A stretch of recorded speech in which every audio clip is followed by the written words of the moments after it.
Hi guys, for today's vlog, after na mo nga nagdulong sa mga pagkaon and snacks sa kauban na mo sa simbahan, so nagsabot may nga mag-gym para exercise.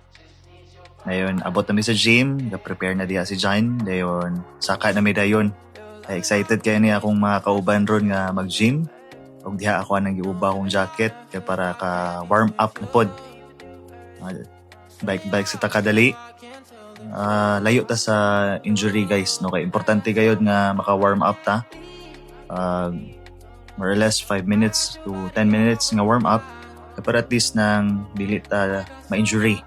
Kay actually guys, ang akong program karon kay legs, no?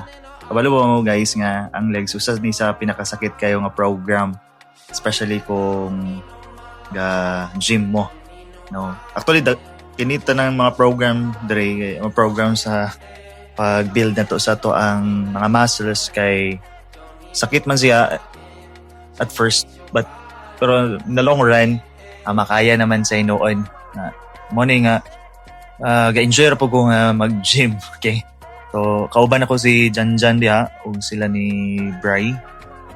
Enjoy ra po sila while ga-gym, no? Sige na ganin sila kinatawan na ako diha focus ra gayud kay namang ko ginakuan nga mga program para more or less 45 to 1 hour. Tapos na dayon ako ang pag-exercise.